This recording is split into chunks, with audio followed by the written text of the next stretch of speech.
Pejamkan mata sejenak.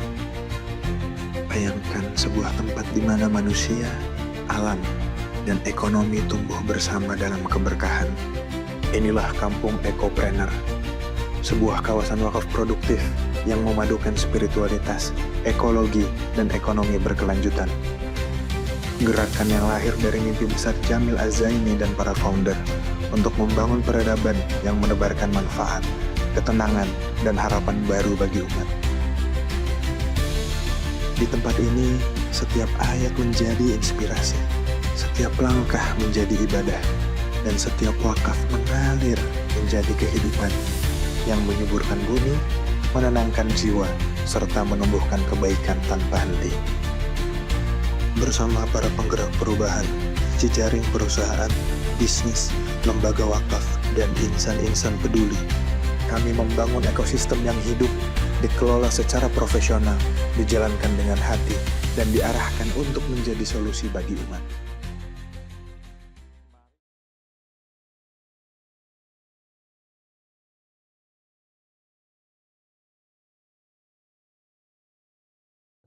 Yang pernah terluka, kini belajar membuka diri. Webinar persembahan Meaningful Ways berkolaborasi dengan Kampung Ekopreneur dan MHJA Series. Bismillahirrahmanirrahim. Allahumma inna nas'aluka ilman nafi'an wa na'udzubika min ilmin la yanfa'. Rabbi zidni ilma warzuqni fahma. Amin. Untuk itu kepada Dr. Fitria Fajarwati dipersilahkan, Dok. Oke, saya bisa dijadikan co-host.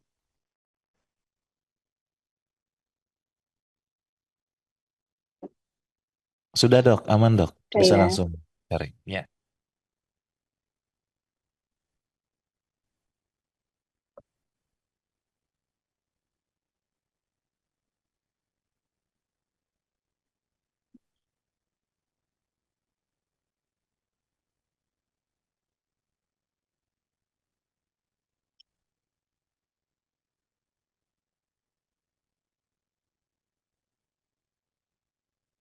Baik, Bapak Ibu semuanya, Bismillahirrahmanirrahim. Assalamualaikum warahmatullahi wabarakatuh.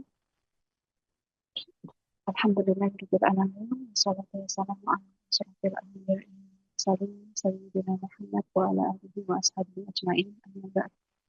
Alhamdulillah, Allah takdirkan pada pagi hari ini kita berjumpa. Allah berikan kekuatan kepada kita, Allah berikan takdir indah, dan saya yakin ya bahwa tidak ada segala sesuatu itu yang terjadi kalau bukan atas izin Allah Subhanahu wa Ta'ala.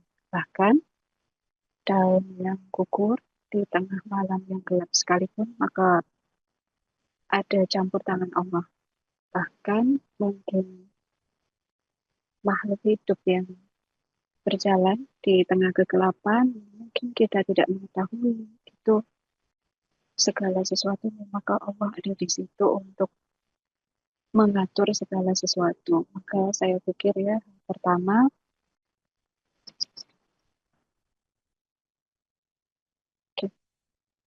suara saya sudah bisa jelas ya, terdengar dengan baik.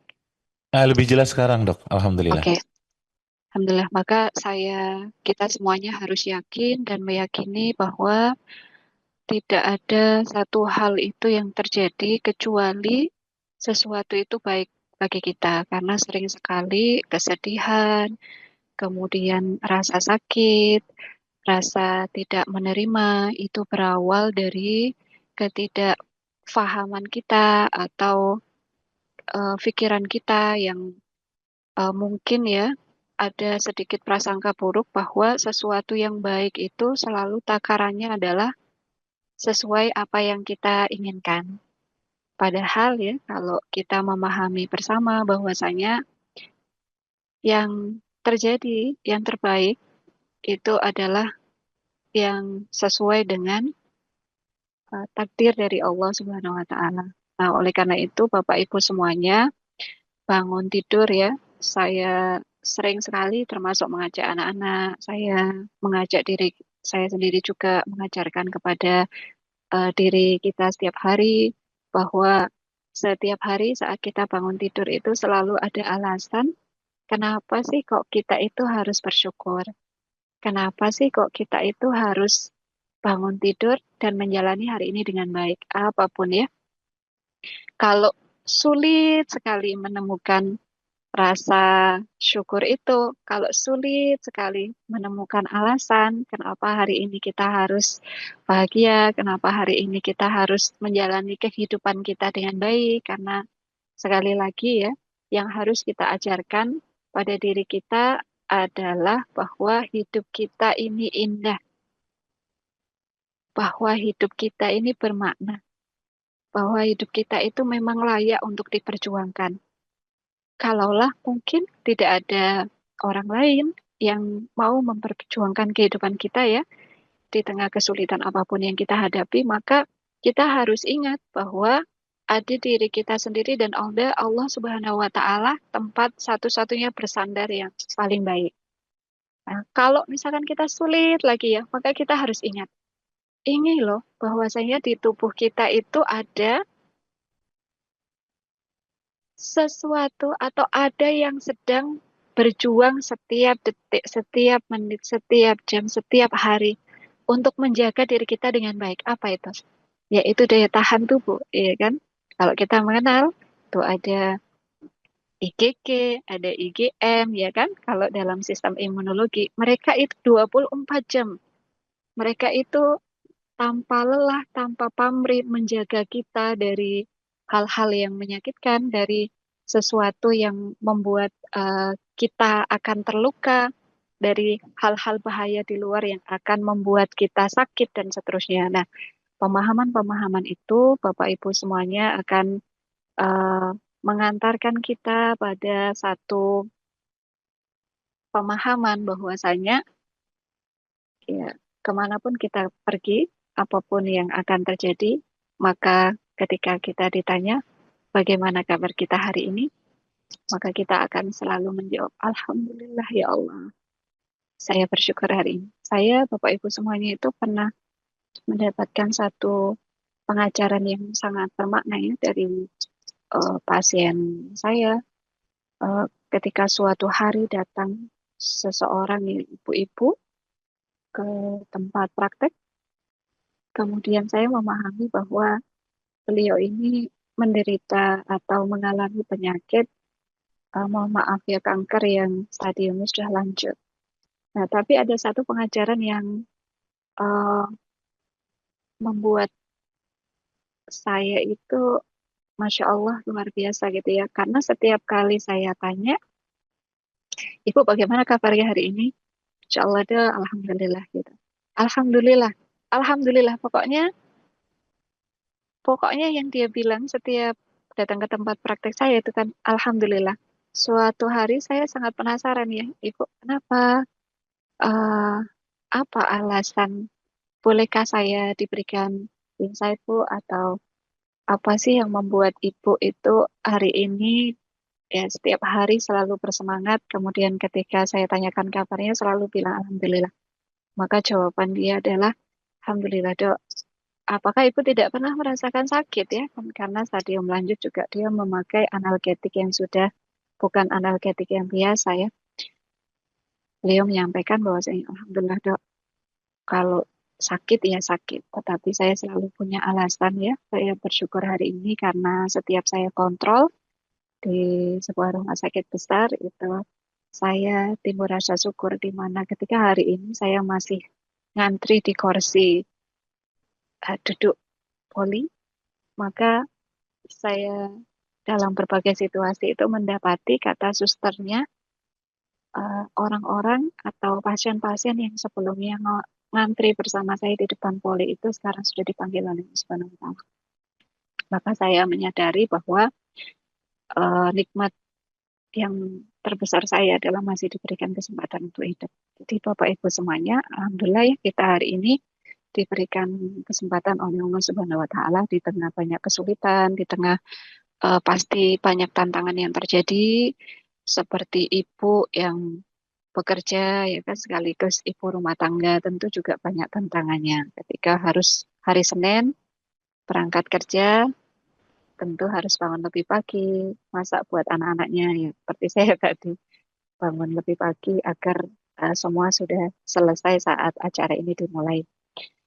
Saya ingin mengawali perjumpaan kita pada pagi hari ini dengan satu quote dari Viktor Franklin, apapun background penulisnya, tapi saya pikir ini bisa menjadi insight bagi kita bersama ya, refleksi bahwasanya the meaning of life is to give life meaning. Bahwa hidup yang bermakna itu adalah memberikan makna dari kehidupan, adalah memberikan ya, bahwa the meaning of life is to give life meaning, memberikan makna pada kehidupan, bahwa hidup yang bermakna itu adalah kita, kemampuan kita untuk memberikan makna pada hari-hari, detik-detik, jam-jam yang kita lewati. Maka saya pikir memberikan makna itu tadi disampaikan di awal bahwasanya hadir di sini, mindfulness di sini, bahwa segala keriuhan hidup, segala hal kebisingan hidup yang terjadi di luar diri kita, itu sesuatu yang tidak melekat dan tidak bercampur aduk dengan hal yang ada di dalam diri kita. Maka setiap hari tugas setiap orang adalah memberikan makna pada setiap episode kehidupan yang kita lewati.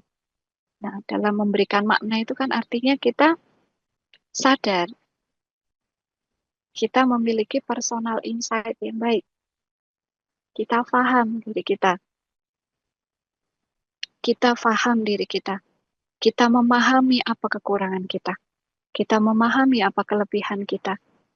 Kita memahami bagaimana ketika kita sudah tahu apa kekurangan kita, apa kelebihan kita. Misalkan kalau saya enggak bisa masak, takarannya selalu nggak pas. Sehingga ketika saya sadar itu, saya mampu memanajemeni diri dengan baik, memanajemeni kehidupan dengan baik, dan pada akhirnya ya kita ketika mampu memanajemeni hidup kita dengan baik, maka kita akan mampu menjalani hidup dengan baik.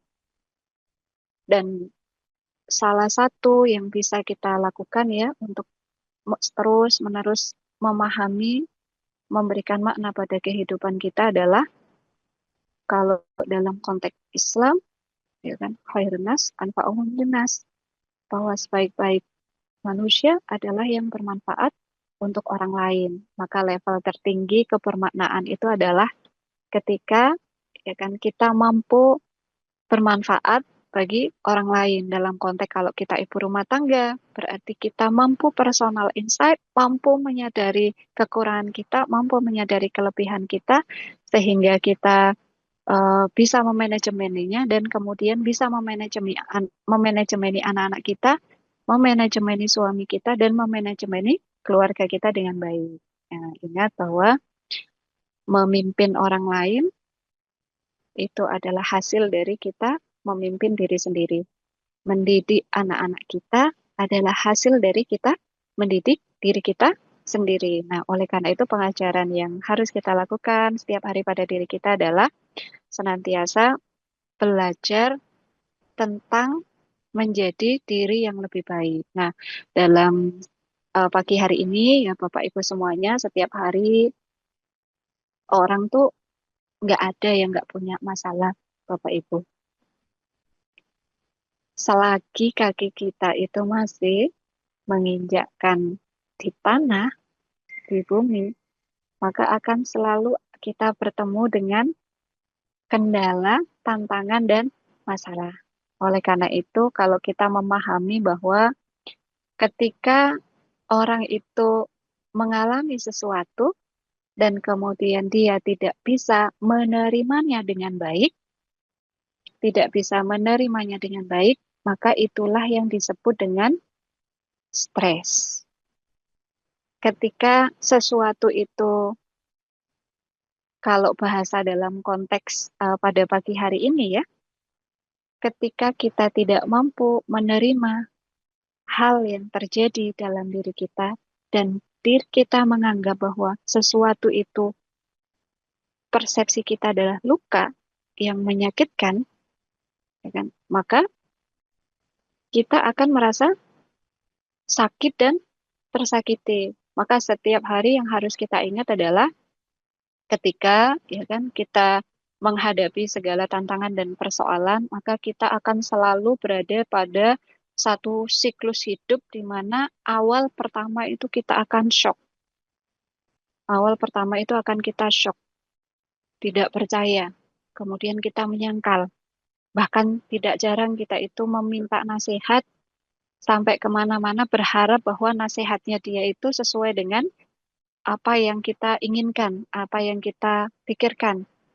Tidak percaya, tidak memahami, tidak mengetahui begitu ya. Kemudian yang selanjutnya sering sekali Bapak Ibu semuanya yang sebentar mohon maaf.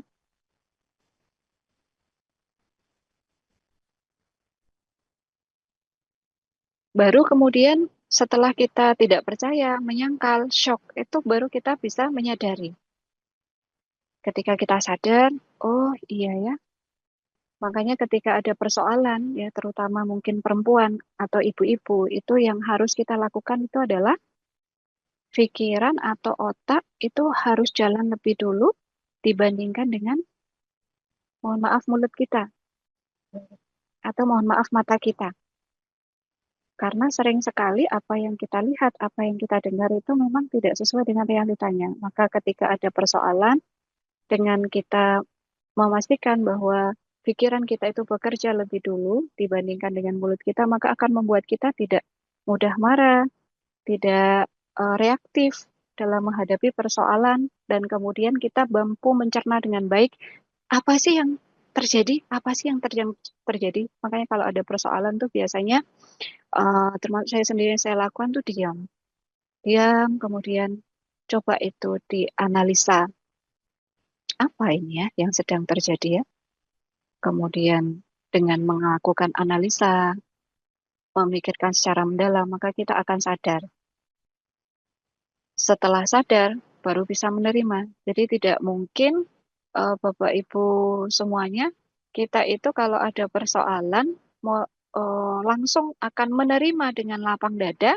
Kalau kita pernah terluka atau punya masa lalu yang menyakitkan, itu tidak mungkin kita langsung bisa menerima, kecuali penerimaan itu hadir ketika ada kesadaran dalam diri kita. Diri kita mampu mengidentifikasi itu apa sih jenis lukanya, apa sih jenis emosinya itu. Maka setiap hari yang harus kita lakukan ketika ada sesuatu, terutama ibu-ibu ya, yang tidak enak di pikiran, yang tidak enak di hati, itu didefinisikan dengan cara apa? Salah satunya adalah ditulis. Kok hari ini saya kayak gampang uring-uringan ya, atau mudah marah ya? Coba didefinisikan. Kira-kira apa ini marahnya ini? Kira-kira apa ini yang membuat tidak nyamannya? Salah satunya adalah dengan ditulis. Nah, banyak di antara orang-orang yang misalkan mengalami luka masa lalu atau mengalami persoalan hidup itu tidak mampu sampai pada menerima. Jadi dia shock, terus menyangkal, terus sehingga dia tidak bisa menerima. Ketika tidak bisa menerima, maka tidak akan bisa dia sampai pada fase yang selanjutnya, yaitu melangkah, memahami bahwasanya ini memang takdir Allah yang harus saya terima, dan kemudian ketika kita menerima, kita akan mampu melangkah, membuat step-step baru, rencana tindak lanjut, kalau mungkin kita yang bekerja itu, rencana tindak lanjut, kemudian memutuskan, oh, aku memutuskan bahwa luka ini atau peristiwa ini bukan sesuatu yang menyakitkan, dan kemudian mampu bangkit kembali. Jadi Bapak Ibu semuanya, kalau kita pernah membaca ya eh, buku Yes to Life, itu salah satunya di situ ada satu situasional ketika eh, Dr. Viktor Frankl ini melihat kok ada orang itu yang mudah menyerah, kok ada orang yang pasrah dengan keadaan, ya kan, ketika disiksa, ada yang terus gigih berjuang. Nah, ternyata ditemukan bahwa orang yang memiliki daya juang, gigih, itu adalah mereka yang memiliki tujuan hidup, memiliki kebermaknaan hidup. Maka kata Viktor Frankl bahwa ketika kita tidak lagi mampu merubah situasi, maka yang harus kita lakukan itu adalah kita bisa merubah persepsi kita. Nanti kita bisa merubah apa yang bisa kita kendalikan ya, kalau bahasa kerennya itu, bahwa kita bertemu dengan orang, dia kurang senyum, apakah kita bisa nyuruh dia, kamu jangan gitu dong, kalau ketemu saya coba senyum yang baik, yang ramah, yang enak dilihat, tidak bisa. Maka yang harus kita lakukan adalah merubah atau mengendalikan persepsi kita. Nah, Bapak Ibu semuanya, hati yang pernah terluka itu kini belajar memaafkan dan membuka diri. Maka kunci dari membuka diri itu adalah adanya proses penerimaan tadi ya, menyadari dan menerima. Karena sejatinya apa yang tidak bisa kita terima, maka sejatinya itu yang membuat kita menderita. Maka kalau misalkan ada orang yang menyakiti diri kita, ada sesuatu yang membuat kita terluka, ada suatu peristiwa yang ketika kita ingat itu kita masih sedih luar biasa, maka sejatinya kita benar-benar belum memaafkan. Karena hakikat dari memaafkan adalah ketika kita sudah tidak punya keinginan lagi untuk membalas dendam, tidak ada lagi keinginan untuk menjaga jarak, dan ketika kita mengingatnya, itu kita jadi biasa saja gitu ya. Kita jadi sudah tidak ada perasaan sakit sedikit pun. Nah, oleh karena itu Bapak Ibu semuanya, kalau kita tahu bahwasanya proses penerimaan itu adalah perjalanan panjang setiap orang yang tidak bisa ditakar waktunya. Maka kalau misalkan hari ini atau minggu lalu atau bulan lalu kita memiliki sesuatu yang membuat kita sedih atau terluka, dan hari ini kita masih merasakan perasaan yang sama, tetapi kadarnya makin hari makin berkurang dan makin menurun, maka seperti itulah memang algoritma luka. Kalau tangan kita terluka, maka ada dia proses sampai terbentuk granulasi, kemudian bahkan ketika sudah menutup sekalipun kulit itu, dia masih rapuh, tidak seperti kulit yang dia tidak pernah terluka, dan dia membutuhkan proses. Ingat bahwasanya setiap hidup itu selalu berproses. Nah, demikian juga dengan setiap orang. Saya, panjenengan, kita semuanya memiliki pattern atau pola masing-masing dalam menemani diri kita masing-masing berproses untuk hal apapun. Termasuk dalam hal ini adalah ketidaknyamanan, luka, kemudian perasaan tersakiti kita. Maka kalau misalkan Bapak Ibu semuanya, idealnya kalau kita melihat, kita itu selalu berada pada posisi yang window of tolerance, yang di tengah itu ya. Kemampuan kita untuk berinteraksi baik dengan orang lain, kemampuan kita untuk memanajemen persoalan hidup, kemampuan kita untuk mengatur emosional kita, kemampuan kita untuk menghandle stres, itu idealnya. Nah, oleh karena itu, bagaimana agar setiap hari kita itu selalu pada kondisi di tengah-tengah ini, tidak hyperarousal dan tidak hypoarousal. Tidak di atas ya kan, ketika ada persoalan kita meledak-ledak gitu kan, sampai tidak bisa tidur, sampai cemas, sampai mengalami kesulitan, tidak selera makan dan seterusnya. Atau bahkan ketika ada persoalan kita hypoarousal, diem ya kan, kita sudah malah nggak mau berpikir, sudah nggak mau apapun. Maka apa sih yang bisa kita lakukan, Bapak Ibu semuanya? Yang bisa kita lakukan ya kan, kalau tadi kalau kita punya persoalan, kalau kita pernah disakiti, kuncinya yang pertama itu kan kita memahami algoritma. Algoritma ketika kita bertemu dengan persoalan hidup. Nah, di slide yang depan tadi ya. Algoritmanya apa? Ya memang seperti ini. Waktunya berapa lama, Dok? Waktunya setiap orang berbeda-beda. Maka disinilah proses kita untuk mengajarkan diri kita, menemani diri kita mulai dari shock, menyangkal, sadar, sampai pada proses penerimaan. Nah, durasi waktu kenapa seseorang itu bisa berbeda-beda, maka tergantung dari apa? Tergantung dari resiliensinya. Resiliensi ya, kalau kata dokter dan Siegel itu resiliensi itu adalah apa? Kebiasaan, ya, habit yang dibentuk dalam proses perjalanan yang panjang. Kita bisa saja jatuh 8 kali, tetapi kita memilih untuk bangkit 9 kali. Orang bisa saja melakukan hal yang tidak baik 10 kali, kayak dicurangi. Mungkin ada orang ketika kita berbisnis, partnership, kemudian ternyata dia amanah, kita jatuh sampai mungkin 10, 15, 100 kali, tetapi kita memilih bangkit untuk yang ke-101 kali. Karena kata Dr. Dan Siegel bahwa resiliensi adalah kemampuan kita untuk menemani diri berproses bangkit dari keterpurutan. Bahasanya adalah melenting, daya lenting. Seperti bola bekel, ketika dilempar ke bawah, maka dia akan melenting lebih tinggi. Ketika dijatuhkan ke bawah, maka dia akan naik lebih tinggi. Oleh karena itu, teman-teman semuanya, maka ya, yang harus kita lakukan, ya, kalau kita bertemu dengan kondisi stres, apa itu stres? Bagaimana yang saya sampaikan tadi, stres itu adalah ketika ya, apa yang terjadi tidak sesuai dengan ekspektasi kita.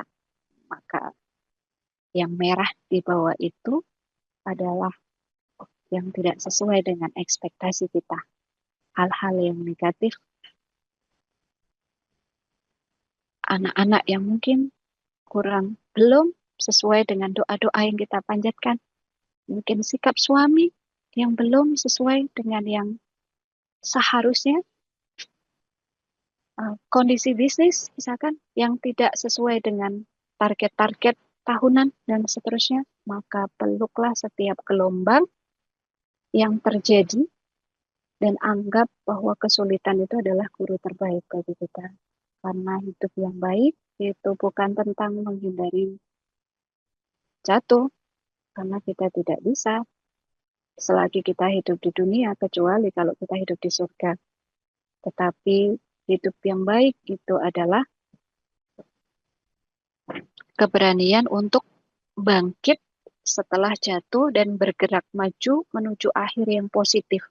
Jadi kalau dalam kurvanya ini ya, kalau hari ini kita bahagia, kita di kurva atasnya. Tetapi besok mungkin kita menemui kesulitan, hal-hal yang negatif di bawah. Maka ingat, kalau kita sedang mengalami kesulitan, kita harus memanjat. Karena kita akan berada, menemani diri kita berproses untuk menuju kondisi yang positif.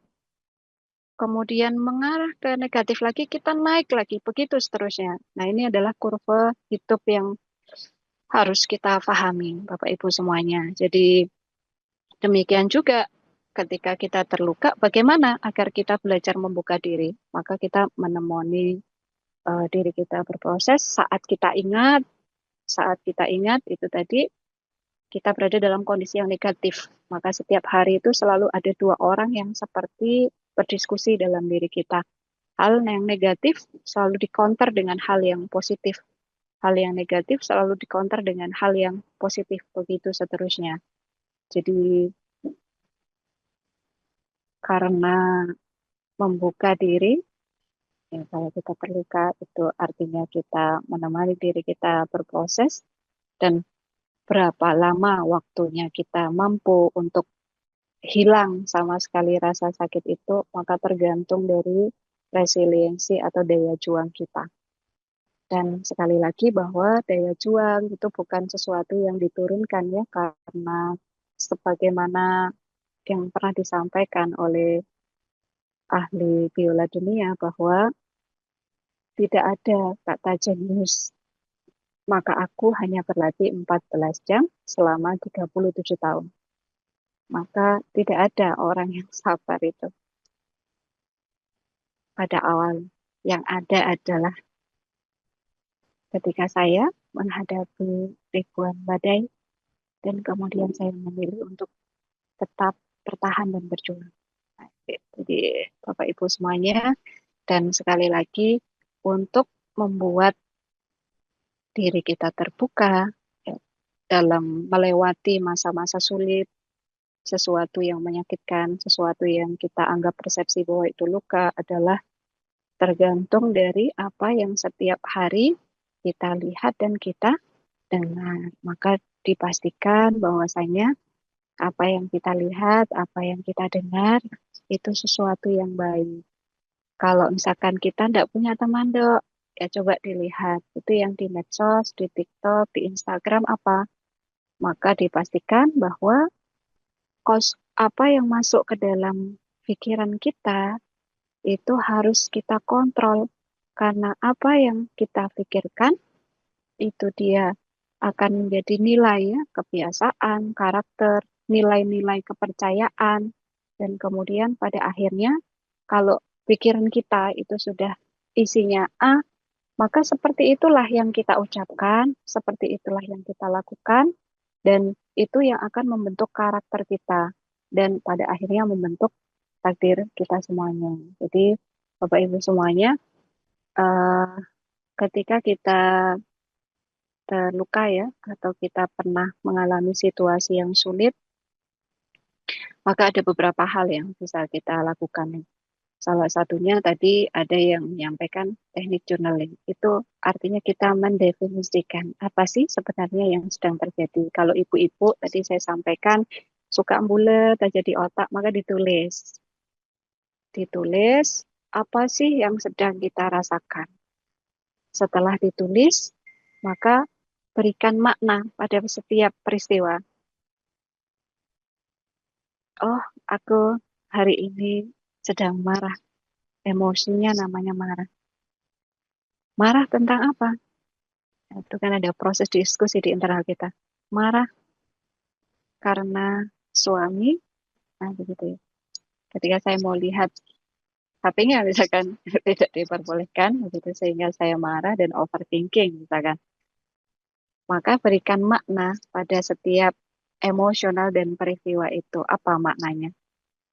Oh, iya memang ini saya sadari balik lagi pada siklus kurva yang saya sampaikan di depan tadi.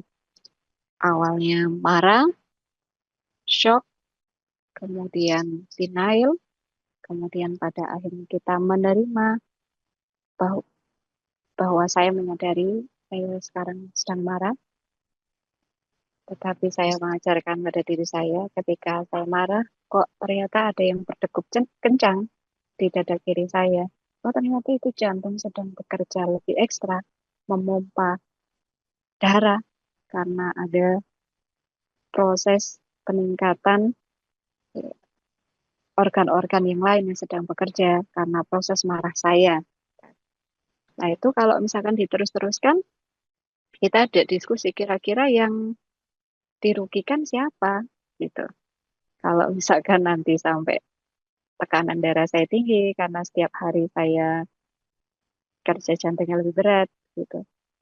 Ya saya sendiri. Oh berarti kira-kira orang yang kita marahin itu dia sedang enak makan, sedang enak tidur, atau yang kita emosi negatif sama dia, dia sedang enak makan, enak tidur, tetapi diri kita sendiri sedang berjuang untuk pulih dari sakit itu yang beresiko lebih tinggi terkena hipertensi. Nah, berarti pada proses pemahaman, kesadaran itu memang ada uh, insight. Makanya kenapa setiap perempuan tuh setiap hari harus terus membaca, belajar, berada dalam forum-forum seperti Meaningful Life ini untuk apa? Untuk enrichment pikiran kita, untuk memperkaya pikiran kita. Karena ketika seseorang itu sudah enrichment melalui proses belajar, mendengarkan nasihat, kemudian membaca buku, salah satunya, maka dia akan enlightenment, akan tercerahkan. Kalau dia tercerahkan, karena diksi-diksi narasi yang kita uh, diskusikan dalam proses kita mengalami kesulitan atau marah sama seseorang atau terluka, itu biasanya tergantung preferensi yang menjadi isi otak kita, yang menjadi isi pikiran kita. Dan yang menjadi referensi itu adalah tergantung dari apa yang setiap hari kita baca dan kita lihat itu tadi. Maka memastikan bahwa setiap hari kita enrichment, memperkaya otak kita, memperkaya pikiran kita dengan banyak referensi-referensi. Karena referensi-referensi itulah nantinya yang akan membuat kita sebagai dasar mengambil keputusan ketika suatu saat berada pada situasi yang sulit misalkan. Jadi enrichment, enlightenment, kemudian empowerment. Kita akan menjadi perempuan atau orang yang berdaya. Nah, Bapak Ibu semuanya itu tadi salah satu contohnya ya. Dan kemudian ketika kita salah satunya biar bisa membuka diri alias move on gitu, maka temukanlah makna hidup. Apa sih makna hidup? Apa tujuan hidup? Kenapa hari ini kok mau berangkat kerja? Itu adalah pertanyaan-pertanyaan itu tadi. Maka kata ada 3 cara dalam menemukan makna hidup ya. Yang pertama adalah kita membangun legasi.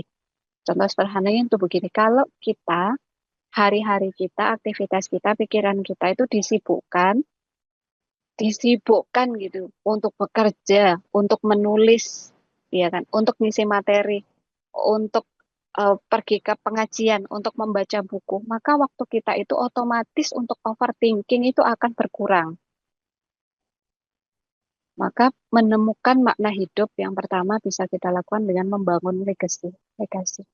Kalau kita seorang ibu, kita bukan hanya dikenal sebagai ibunya Mas Azam, tetapi kita dikenal sebagai Bu Fitri yang dia misalkan nulis narasi di Facebook atau yang suka membantu orang lain dengan apapun yang kita mampu dan kita miliki. Jadi membangun legasi bagi seorang perempuan itu penting. Maka saya selalu, termasuk saya mengajarkan pada diri kita sendiri ya, hari ini kita sibuk untuk mendidik anak-anak kita, untuk memasakkan buat anak-anak kita. Itu sesuatu yang penting. Tetapi cinta itu harus teratur dan terukur. Bahwa cinta kita pada suami kita, cinta kita pada anak kita itu harus teratur dan terukur. Jangan sampai kita melakukan semua hal, tetapi kita melakukan atau melupakan diri kita sendiri. Melupakan bahwa memang berat. Maka saya sering ditanya, itu kalau sambil bekerja, sambil jadi ibu rumah tangga, kira-kira berat? Ya, saya menyampaikan bahwasanya penuh tantangan. Tetapi tidak ada tantangan yang tidak bisa ditaklukkan dan di manajemen. Nah, dibangun legasi, sibuk jadi rumah tangga, tetaplah terhubung dengan dunia luar. Kalau yang ibu-ibu termasuk dengan masuk ke grup Meaningful Life, ya kan, bertemu dengan orang-orang yang dapat mengenrichment pikiran kita itu. Jadi kita membuat sebuah karya, dan karya terbaik salah satunya bagi seorang ibu adalah anak-anak yang soleh dan soleha. Maka setiap hari kita memastikan anak-anak kita sehat, memastikan bahwasanya suami kita di berbagai kesempatan saya bilang makin hari suami kita itu harus makin lebih pintar, lebih ganteng, bahwa suami dan istri itu adalah anak tangga bagi kesuksesan masing-masing. Nah, itu ya. Karena sering sekali kalau bagi ibu-ibu itu yang membuat dia terluka itu kan orang yang paling intens berinteraksi dengan dia. Salah satunya itu kan pasangan. Maka mulailah untuk membuka diri kita dengan apa? Dengan memahami, menyadari luka itu, kemudian pada akhirnya kita menemani diri kita berproses untuk menerima, dan ketika menerima, maka kita akan mulai move on, mulai untuk membuka lembaran baru. Kemudian yang kedua adalah menghargai dan mencintai. Menghargai bahwa hidup kita itu penting, maka kita harus mencintai diri kita. Bentuk mencintai diri kita itu apa? Ya harus sehat, ya harus gak boleh sering begadang, ya harus diupayakan kesehatannya, kepinterannya, kemudian enrichment-nya, pikirannya, dan seterusnya. Dan yang ketiga adalah tentu dengan mengontrol respon kita, yaitu beradaptasi dan merespon situasi yang tidak terhindarkan. Jadi ketika ada kendala dan ada masalah itu jangan coba dilupakan. Makin kita melupakan itu makin kita ingat dan makin mengendap di alam bawah sadar. Jadi sadari dan terima. Sekali lagi sadari, diterima, kemudian ajarkan dengan proses diskusi itu tadi ya kan. Kalau ada teknik journaling dan yang lain, ajarkan dengan proses berdiskusi itu tadi. Kemudian tentu pada akhirnya kita akan membuat satu langkah untuk bangkit kembali. Sehingga eh, teman-teman semuanya saat kita terluka, maka tidak ada yang kita itu ketika disakiti orang lain ya, kalau kita itu nggak merasa bahwa itu sesuatu yang menyakitkan, maka tidak akan itu membuat kita terluka. Nah, yang harus dilakukan adalah berarti merubah persepsi kita. Hal yang dapat menyakitkan itu adalah ketika kita merasa, menganggap, dan memikirkan bahwa apa yang diucapkan, apa yang dilakukan orang lain, itu adalah sesuatu yang menyakitkan. Kalau kita dibilang, loh kok kamu, mohon maaf, misal gendut. Maka kalau kita, mohon maaf kok kamu misalkan agak pendek gitu. Kemudian kalau kita merasa, oh iya ya, saya memang ya memang pendek, tapi saya punya banyak kelebihan. Saya bisa menulis, saya bisa membaca, saya membuat orang lain tersenyum bahagia dan seterusnya. Nah, itu ya. Sehingga pada akhirnya kita akan menjadi pribadi yang lebih baru, menjadi pribadi yang baru ketika kita punya masalah, kita menemani diri kita berproses, di satu waktu yang bersamaan kita tetap berusaha atau belajar untuk menjalani hidup kita dengan baik. Bahasa sederhananya itu begini, seperti planet di angkasa itu kan. Kalau kita diem, itu dunia ini akan terus masih berputar dan bergerak seperti biasanya. Jadi kalau kita diem pun bergerak, situasi atau anak-anak kita itu ya masih akan terus sekolah. Misalkan kita sedih ya terpuruk karena eh, ada proses yang menyakitkan. Ketika kita memilih untuk diam, untuk menangis seharian di kamar, kemudian untuk memilih nggak mau ngapa-ngapain, maka yang harus kita pikirkan, loh anak-anak kita itu loh tetap menjalani kehidupannya. Pasangan kita itu loh tetap menjalani kehidupannya. Di mana anak-anak itu ya harus sekolah, harus tetap hidup. Dan kita dibutuhkan di situ hadir untuk menemani mereka. Maka Bapak Ibu semuanya, ketika kita sudah mampu melakukan penerimaan diri dengan baik, gitu tadi, maka kita dapat menjadi seseorang yang baru ketika kita mampu menaklukkan tantangan dan masalah. Kemudian kita selalu belajar dan setiap hari menambah skill baru.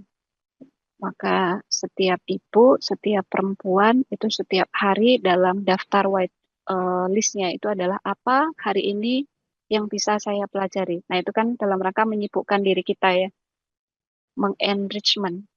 Kemudian kita keluar dari zona nyaman kita. Kita bertemu dengan orang baru, bertemu dengan situasi baru, kita bertemu dengan hal-hal baru, kemudian temukan tujuan hidup kita itu apa. Maka ketika kita memiliki tujuan dalam hidup kita, maka hidup itu akan terasa ringan dan kita akan mampu menaklukkan setiap tantangan dan persoalan. Dan yang selanjutnya adalah hiduplah dalam impian. Maka hidup dalam impian itu artinya setiap hari kita berdoa. Hidup dalam doa itu artinya adalah kita nggak hanya berdoa misalkan ya Allah saya ingin bahagia, sembuh dari sembuh dari masalah saya atau dia hilang rasa sakit saya. Orang kalau kita berdoa ingin bahagia, maka hidup dalam doa itu artinya adalah kita menjalani hari-hari kita untuk menuju ke arah bahagia. Bukan kalau misalkan kita hidup, ya Allah, aku hari ini ingin hidup bahagia, kemudian ingin membuka diri dari luka-luka yang pernah saya alami, tetapi setiap hari masih ingat terus, masih memupuk luka itu dengan pertanyaan-pertanyaan. Oh iya ya, benar ya, memang dia itu orang yang tidak baik ya. Oh iya ya, kenapa ya dia kok seperti itu ya, dan seterusnya. Kemudian kita misalkan terus memupuk pikiran kita, ya memang aku ini sepertinya orang yang lemah dan mudah disakiti oleh orang lain. Nah, itu kan seperti pupuk. Kalau setiap hari dipupuk, maka hidup dalam doa itu artinya ketika kita berdoa bahagia, maka implementasinya, ikhtiarnya adalah kita pergi bertemu dengan orang yang baru, membaca buku yang mengenrichment kita, kemudian menyibukkan diri dengan hal-hal yang positif, dan seterusnya. Nah, jadi maka hiduplah dalam impian, selalu rencanakan, dan buatlah goal baru. Nah, kalau misalkan ada yang bertanya, misalkan ya, kalau misalkan kita bertemu dengan stresor itu setiap hari, maka identifikasi kira-kira itu stresor itu posisinya dia di mana? Di dalam diri kita atau di luar diri kita? Oh, ternyata stresor itu posisinya ada di luar diri kita. Kemudian pertanyaan yang kedua, bisa nggak kita mengontrol dia? Kalau misalkan dia konteksnya adalah pasangan, maka proses yang dijalani adalah menjalin komunikasi, mengupayakan, mendoakan, berbuat yang terbaik. Ketika kita itu sudah melakukan semua yang terbaik, berproses, melakukan semuanya, maka ada proses perubahan nggak dengan stresor itu misalkan. Kalau misalkan sudah ada ikhtiar kita untuk mengkondisikan dan kemudian tidak membuahkan hasil, maka kata Dr. Viktor Franklin tadi bahwa segala hal yang tidak bisa kita kontrol dan kita kendalikan dalam proses itu tadi, maka sambil berjalan kita, kalau konteksnya adalah pasangan, misalkan tidak peduli dan yang lainnya, sambil kita berjalan untuk menemani dia berproses, maka saya memilih untuk mengkondisikan sikap persepsi saya terhadap apa yang dia lakukan, bahwa sesuatu itu bukan sesuatu yang menyakitkan bagi saya. Nah, kalau misalkan setiap hari bertemu dokter, maka kalau itu tadi konteksnya nggak bisa dihindari stresor itu. Kalau misalkan bisa dihindari, maka pilihlah untuk menjaga jarak. Menjaga jarak bukan berarti memutus silaturahim. Menjaga jarak itu artinya kita membuat satu boundary, satu barrier ya, bahwa kita memilih sikap untuk tidak bertemu dengan stresor itu, tetapi kalau misalkan bertemu, maka bertemu sekedarnya. Nah, itu kalau konteksnya bukan pasangan ya. Misalkan konteksnya orang lain. Pada satu level apa? Pada satu level, pada satu titik kemampuan kita, itu tadi tergantung apa? Tergantung resiliensi daya juang kita, kemampuan kita untuk menghadapi persoalan. Kalau misalkan di tempat kerja, begitu ya, dan seterusnya.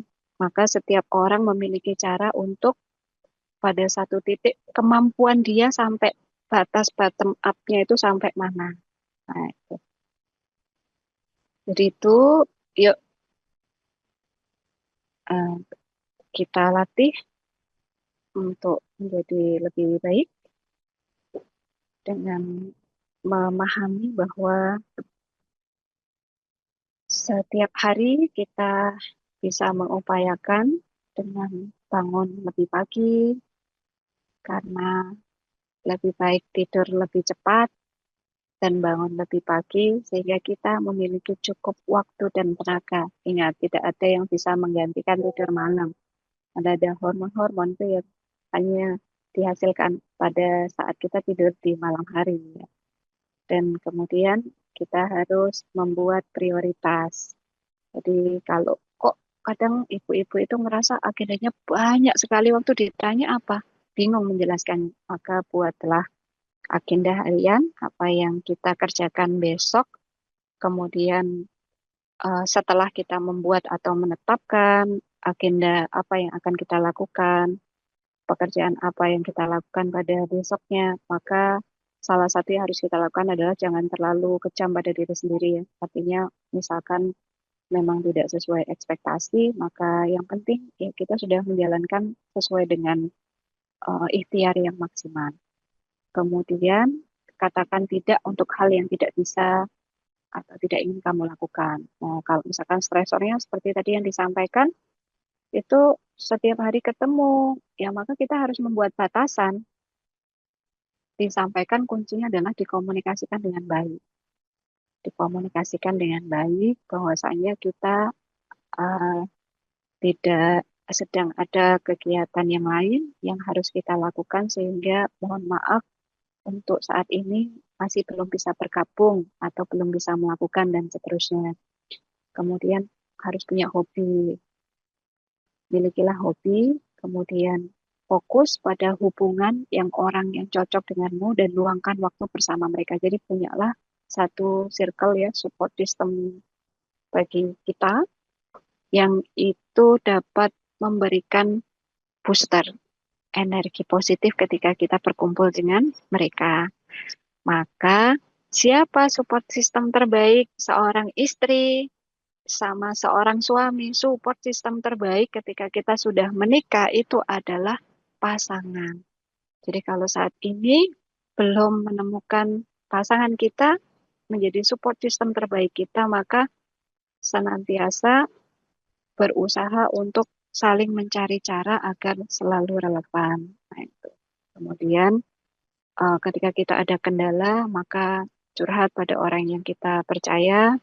Dan sekali lagi bahwa ketika kita pernah terluka, maka untuk masuk pada situasi kita bisa membuka diri, maka terimalah kenyataan hidup apa adanya tanpa perlawanan apapun. Ketika kita sudah melakukan yang terbaik dan kemudian sesuatu tidak terjadi sesuai dengan keinginan kita, maka takdir Allah itu yang terbaik. Kemudian lakukan kegiatan outdoor, olahraga, jalan-jalan di taman, itu untuk meningkatkan positif pikiran kita itu ya dalam konteks kita agar terbuka, bisa membuka diri itu ya harus keluar, jangan berdiam diri aja di kamar gitu ya, meratapi nasib. Tetapi harus ingat bahwasanya ya memang luka itu ada, tapi kalau kita terus-menerus mengingat itukah apakah hidup itu akan berjalan? Kan tidak. Kemudian tingkatkan spiritual dan jangan lupa kalau misalkan itu tadi ya move on karena hidup kita masih sangat layak untuk dijalani. Fokus pada hal-hal yang bisa kamu kontrol, kemudian lakukan atau luangkan waktu berolahraga, dan kalau misalkan sudah melakukan semuanya ini, ya kan, tapi stresor itu masih terus-menerus dan membuat kita menjadi terganggu, aktivitasnya terganggu, tidak bisa bekerja, terus-menerus gak enak makan, maka pergilah meminta bantuan kepada profesional. Jadi jangan terus-menerus mampu menghandle diri sendiri, tetapi pergilah untuk bertemu dengan profesional, psikolog atau psikiatri dan seterusnya. Jadi Bapak Ibu semuanya ya demikian yang bisa saya sampaikan pada pagi hari ini ya. Mendoakan yang terbaik untuk kita semuanya. Semoga kita diberikan kekuatan, ketabahan, daya juang, sehingga apapun yang luka pernah kita alami, maka kita bisa belajar menerima dan pada akhirnya kita bisa membuka diri untuk move on, melanjutkan hidup dan menjalani hidup dengan baik. Terima kasih. Wassalamualaikum warahmatullahi wabarakatuh. Waalaikumsalam warahmatullahi wabarakatuh. Syukron jazakillah khair Dokter Fitri yang sudah memberikan materi yang luar biasa pagi hari ini ya. Bapak Ibu, khususnya ibu-ibu nih pagi hari ini kayaknya banyak banget yang dapat insight. Masya Allah, Alhamdulillah. Gimana gimana? Boleh dong ditulis insight apa yang paling didapatkan pagi hari ini dari pemaparan Dokter Fitri? Boleh. Saya pengen tahu nih teman-teman dapat apa nih pagi hari ini ya. Bermanfaat apa? Bermanfaat banget. Nah, gitu. Harus move on dan move up ya Bu Dok. Iya tadi ya. Dan meyakini bahwa takdir Allah adalah yang terbaik. Aduh itu. Ah, Masya Allah, ini dokter ini memang tauhidnya Masya Allah. Dok, makasih banyak dok. Pagi hari ini membersamai keluarga besar Meaningful Ways nih, Masya Allah. Oke, saya coba masuk ke kolom chat nih. Move on, bermanfaat sekali, banget. Banyak banget ilmu yang dapat saya ambil. Makasih banyak dokter. Wah, kalau bisa konsul lanjutan enak nih dok. Oke, jazakumullah khair dokter. Bermanfaat banget, lebih semangat. Oke. Sangat bermanfaat ilmunya banget banget Masya Allah. Ngena banget. Seger pencerahannya Masya Allah. Alhamdulillah. Very useful. Oke. Bermanfaat bingit katanya. Manfaat banget dok katanya. Masya Allah ilmunya keren. Pagi ini sarapannya daging. Waduh. Dokter terima kasih banyak. Ternyata selama ini saya belum bisa memaafkan ya. Ayo semangat Bunda Diana. Energizing, belajar jadi Wonder Woman, oke. Ingin seperti dokter, Masya Allah. Kecintaan pada suami dan anak-anak itu teratur dan terukur. Harus ingat juga diri sendiri, oke. Terima kasih dokter, ilmunya sangat daging. Semangat, sangat bermanfaat. Insya Allah bisa diterapkan. Oh, banyak banget yang ngetik, Masya Allah. Oke, duh rugi nih baru bergabung. Boleh rekamannya boleh ya. Silakan main ke YouTube-nya Meaningful Ways atau pastikan sudah tergabung di grup Meaningful Ways. Nanti rekamannya kita bagikan di sana seperti biasa. Ngena dok, terima kasih luar biasa dokter. Jazakumullah khairan. Banyak ketamparnya nih, jadi mulai sadar. Move up keren dok, jadi semangat berangkat kerja. Oh, keren banget. Masya Allah, dahsyat ilmunya. The new of you. Terima kasih banyak dok. Pagi-pagi sudah diberikan mood booster. Sangat bermanfaat sekali. Nutrisi pagi yang full. Masya Allah. Jangan lupa ya alirkan doa-doa terbaik buat Dokter Fitri ya. Mudah-mudahan ilmu yang disampaikan bermanfaat buat kita semua, kita bisa amalkan, kita bisa praktekkan, dan ini jadi wasilah juga nih buat Dokter Fitri agar Allah senantiasa jaga kehidupannya, keluarganya ya, semakin berkah dok. Insya Allah ya, Bismillah ya. Terima kasih banyak nih sekali lagi membersamai keluarga besar Meaningful Ways pagi hari ini. Dan jangan lupa juga bagi yang mendapatkan manfaat dari pertemuan kita pagi hari ini dan ingin menambah keberkahan dari ilmu yang didapatkan, boleh yuk sama-sama kita niatkan nih jadi wasilah kebaikan kita untuk support terus kegiatan webinar Meaningful Way setiap pagi seperti ini, gratis, bebas diikuti siapa aja gitu ya. Jadi silahkan nanti disebar luaskan link Zoom-nya, link grupnya. Dan bagi yang mau support bisa langsung ke rekening BSI 202 2120 215 atas nama Masjid Eko Wakaf. Kenapa? Karena saat ini Meaningful Ways sudah berkolaborasi dengan Masjid Eko Wakaf di Kampung Ekopreneur asuhan dari Babe Jamil Azaini. Nah, jadi kami sedang berikhtiar membangun sebuah Masjid Eko Wakaf. Jadi selain support Bapak Ibu untuk kegiatan dakwah seperti ini setiap pagi gitu ya, mengadakan webinar-webinar gratis, dan juga setiap infak sedekah yang masuk kita pergunakan untuk membangun masjid di sana. Jadi bagi yang pengen tahu update-update-nya, infonya seperti apa, boleh main ke IG-nya Meaningful Ways atau ke Kampung Ekopreneur gitu ya. Jadi silahkan Bapak Ibu, niatnya luaskan niat kita agar kebermanfaatan kita semakin berkah insya Allah ya. Silahkan. Atau yang mau bergabung dengan keluarga besar MSP juga boleh ya, silahkan. Dok, izin dok, masih ada waktukah untuk kita sesi tanya jawab? Mungkin saya tanya dulu nih. Khawatir dokter Masih, sudah kegiatan. Masih aman dok? masih, insya Masih Allah. ya?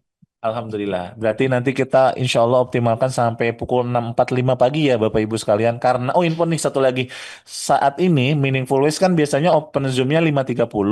Tapi mulai Senin sekarang mulainya pukul 5. Nah, walaupun webinarnya tetap dimulai pukul 5.15, tapi bagi yang masuk dari jam 5 pagi, kita ada zikir pagi dulu gitu ya. Jadi silahkan ruangan Zoom-nya sudah dibuka dari jam 5 gitu ya, daripada ketiduran, masuk aja Zoom-nya. 5.15 kita sudah mulai buka webinarnya, kemudian pukul 5.30, insya Allah sudah dimulai oleh pematerinya gitu.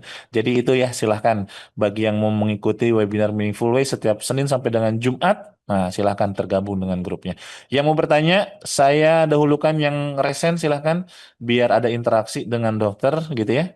Silahkan aktifkan fitur resennya biar bisa saya open mic-nya dari sini. Pantaslah telat saya tadi, Bu Sri Binga. Iya ya, mulai hari ini kita mulai jam 5. Nah, biar selesainya juga lebih cepat gitu ya. Dan mudah-mudahan teman-teman juga tetap bisa menyiapkan segala sesuatunya dengan optimal. Dan persiapan bulan Ramadan sebetulnya ya, biar kita bisa lebih optimal lagi. Ada yang mau ditanyakan? Mau resen? Kalau tidak ada, saya tadi ke kolom chat aja deh. Dok, izin nih, ada pertanyaan dari Pak Hari Supriyono ya. Izin bertanya, dokter, mohon penjelasan bagaimana pengertian dan implementasinya dalam keseharian. Cinta itu harus teratur dan terukur. Seorang ibu kan harus selalu bahagia agar bisa membahagiakan seluruh keluarga, dok. Wah, Bu Hari sepertinya ya. Nah, gimana tuh, dok? Ya, baik. Jadi supaya kalau kita jadi ibu tuh nggak burn out, ya kan nggak gampang stres, nggak gampang marah-marah, maka salah satunya konsep yang saya pakai adalah melakukan sesuatu itu secara berimbang dengan konsep teratur dan terukur. Teratur tuh artinya kita cintanya nggak meledak-ledak gitu ya, sampai kalau kita misalkan cinta banget sampai kepikiran saat kerja ingat terus, saat kita melakukan hal yang lain itu ingat terus. Jadi teratur itu artinya adalah ya saat waktunya kita jadi ibu rumah tangga, ya kita melakukan sesuai dengan kadar porsinya. Tetapi saat kita, kalau misalkan saya sendiri memimpin perusahaan atau bekerja, misalkan kita, ya kita menjalankan peran dan fungsinya. Jadi kita nggak usah mikirin anak-anak, atau kita tidak memikirkan urusan rumah tangga dulu, artinya ditaruh dulu. Teratur itu artinya adalah kita kemampuan kita untuk memanajemen cinta kita dengan baik secara teratur. Teratur itu artinya adalah tertata. Jadi kalau kita cinta pada diri kita, maka kita tata. Berarti, oh, kita harus makan dengan baik, kita harus olahraga, kita harus menjaga pikiran kita ternutrisi dengan baik, dengan hal-hal yang positif. Kalau kita cinta secara teratur pada anak-anak kita, maka kita memastikan bahwa dia hidup dengan baik, kita tata dengan baik, kita manajemen dengan baik. Termasuk juga dengan konteks bahwa cinta kita itu harus terukur. Kalau kita cinta sama anak kita, misalkan, terukur itu artinya kita melakukan hal yang baik untuk masa depannya. Hal yang baik, misalkan untuk masa depannya itu apa? Ketika dia makan protein yang cukup setiap hari, contoh sederhananya, itu terukur. Protein yang cukup untuk anak-anak kita itu berapa? Agar dia hidup sehat. Sesuatu terukur itu artinya adalah kalau misalkan memang anak-anak kita butuh belajar, terukur itu ya dia harus belajar sesuai dengan jam saat dia belajar. Ya, saat dia nggak mau, maka kita tidak menyerah karena cinta kita terukur. Kalau kita membuat satu program buat anak-anak kita, misalkan dia harus mengikuti pembelajaran, les, atau kita ajari ngaji dan dia mau. Ketika dia tidak mau, terukur itu artinya ya memang harus harus ada proses yang dia jalani. Maka di situ ada konteks kita untuk mengkomunikasikan dengan baik. Nah, teratur dan terukur itu artinya juga kita tidak melekatkan diri kita 100% dengan orang lain. Karena sering sekali kemelekatan yang berlebihan itu akan menjadi dasar awal kita mengalami sakit dan penderitaan. Gitu ya. Ketika kita berada pada situasi yang sulit atau di luar ekspektasi kita. Jadi hiduplah dengan kita hidup dengan baik. Segala sesuatu itu kalau dalam Islam itu tawazun.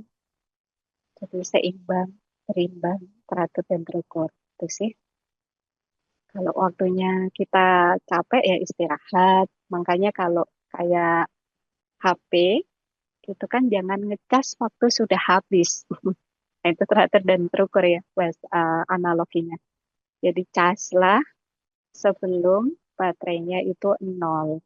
Nah, dengan ikut meaningful life, ikut ke grup ini adalah salah satu kita mengkalibrasi diri agar senantiasa dalam keberimbangan, agar semuanya bisa teratur dan terukur. Demikian. Masya Allah, indah banget tuh. Mengkalibrasi, wah keren banget ya Alhamdulillah. Dan jangan terlalu melekat 100% dengan segala sesuatu. Oh itu kena banget di saya. Makasih banyak dok. Dok izin satu lagi ya. Ini menarik soalnya pertanyaan yang saya baca tadi. Ada dari Bu Risca atau Mbak Risca. Dok Afwan, izin bertanya bagaimana jika pasangan kita tidak merespon setiap apapun yang kita usahakan? Misal coba ajak diskusi, ngobrol dan lain-lain, beliau senang dengan pendapat beliau sendiri dan selama ini sama dan dia tidak bisa berdiskusi atau ngobrol hal penting bersama. Bagaimana cara saya menyikapi sikap beliau katanya. Ini bisa jadi beberapa yang lain merasakan kayak gini juga nih, Dok.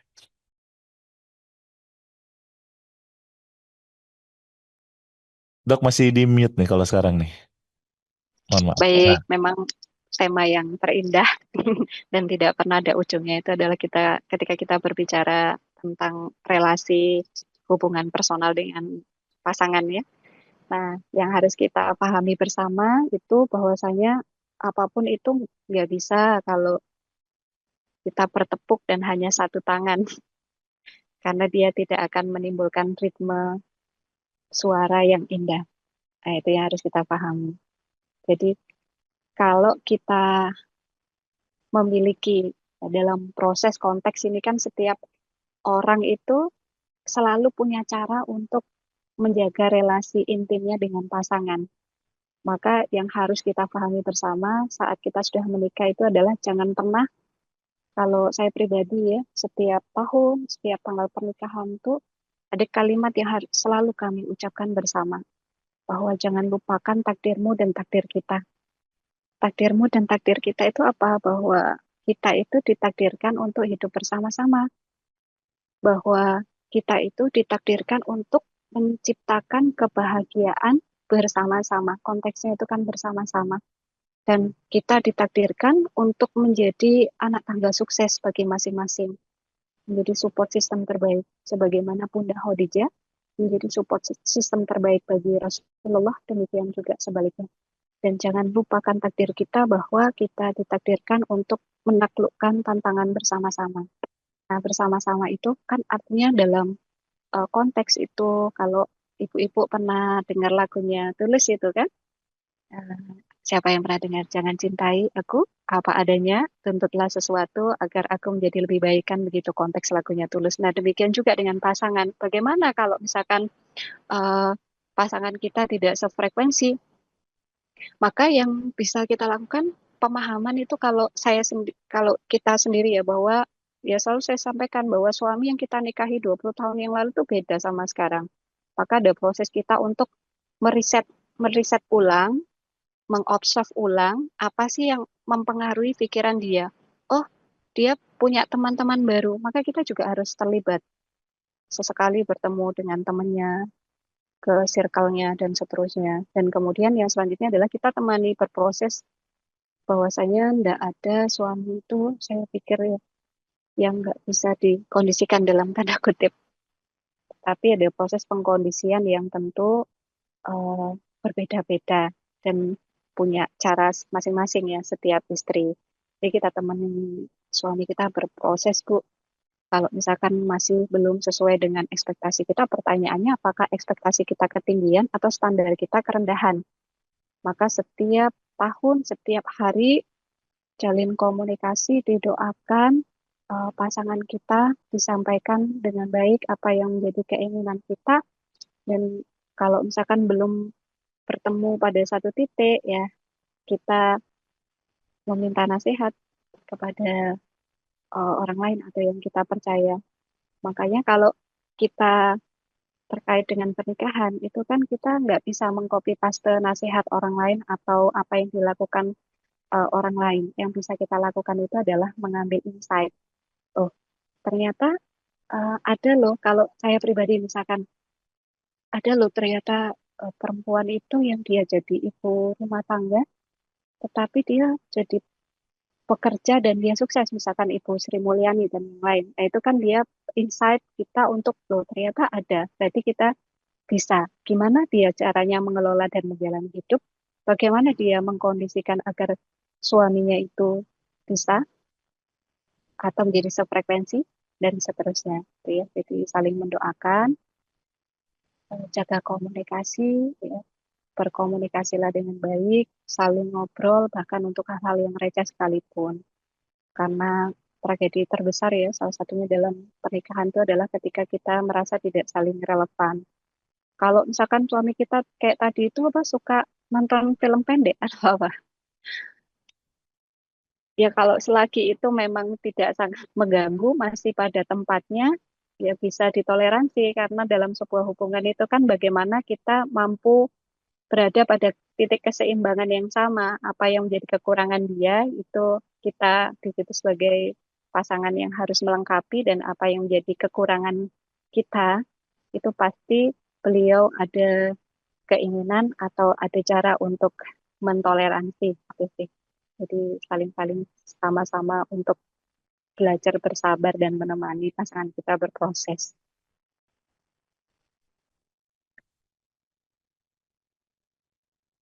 Siap, Dok. Insya Allah. Alhamdulillah. Gimana ibu-ibu semuanya? Cukup terpuaskan dengan pertanyaan-pertanyaan dan jawaban dari Bu Dokter? Mudah-mudahan ya. Ini bagi yang belum berkesempatan untuk bertanya, mohon maaf sekali lagi ya. Karena waktu juga yang mesti membatasi pertemuan kita, tapi mudah-mudahan sudah banyak yang didapatkan dari yang sudah disampaikan oleh Bu Dokter Fitri pagi hari ini ya. Insya Allah.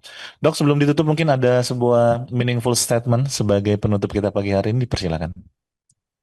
Jadi doa yang terbaik ya buat kita semuanya. Jadilah eh, perempuan ya atau senantiasa bahagia, yang menjadikan sumber kebahagiaan itu dari diri kita sendiri dan dari Allah Subhanahu wa taala. Kemudian terima takdir Allah dengan baik ketika kita sudah melakukan segala hal yang terbaik, dan temani diri kita berproses untuk memaafkan dan menerima segala hal-hal sakit yang pernah kita rasakan sebelumnya, agar kita bisa pulih, memiliki energi untuk bangkit kembali dan menjalani kehidupan dengan terbuka dan lebih baik. Terima kasih. Sama-sama, Dokter Fitri. Terima kasih juga yang sudah berkenan membersamai keluarga besar Meaningful Ways pagi hari ini belajar ya. Mudah-mudahan keberkahan buat kita semua. Dan Bapak Ibu sekalian, jangan lupa insya Allah besok kita jumpa lagi. Ruangan Zoom diinfokan kembali sudah dibuka pukul 5 pagi ya. Jadi silahkan bagi yang mau join dari pukul 5 itu boleh banget. Tadi juga sudah hampir seratusan lebih lah yang jam 5 sudah ikut tuh. Dan Alhamdulillah tadi hari ini sampai dengan 750 lebih peserta partisipan yang Allah izinkan untuk mengikuti webinar bersama Dr. Fitri. Mudah-mudahan Allah ridha, mudah-mudahan jadi kebaikan buat kita bersama. Insya Allah kita besok ketemu lagi bersama Ustadz Indra, dan pekan ini juga ada kelas eksklusif bersama Ustadz, bukan, sorry maaf. Di Meaningful Ways ada program Cool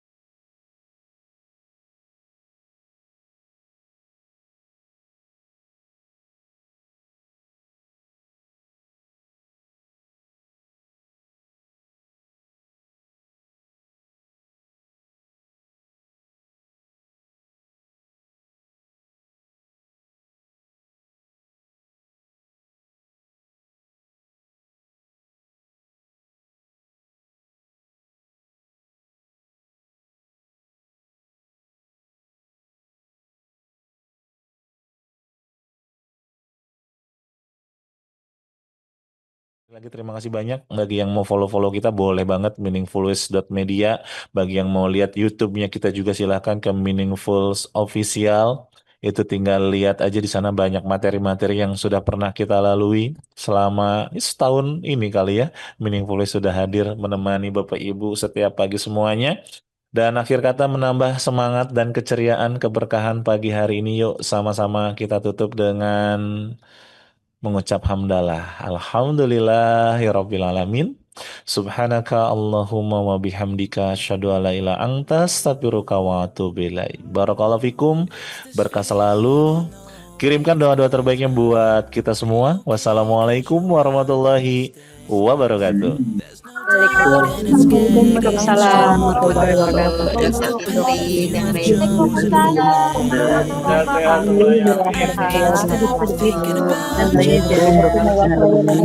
Bermanfaat Allah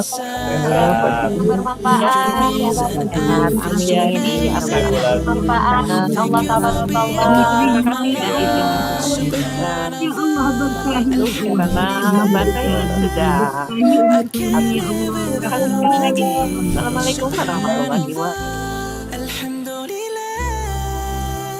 I can't live without my dear. Oh Allah, because of you I feel blessed. Because of you, oh Allah, because of you I feel blessed. Oh Allah, because of you I feel blessed. Because of you, oh Allah, because of you I feel blessed. You're a gift, and the more I discover, I found peace in my mind, body, and soul. Through your light, I can never be broken. You're my shelter in the time of storm. And I can't stop thinking about you. I know you're here by my side. You're the reason I feel so amazing. Thank you for being part of my life. Subhanallah, Alhamdulillah, I can't live without my dear. Subhanallah, Alhamdulillah, I can't live without my dear. Oh Allah, because of you I feel blessed. Because of you, oh Allah, because of you I feel blessed. Oh Allah, because of you I feel blessed. Because of you, oh Allah, because of you I feel blessed. 'Cause I follow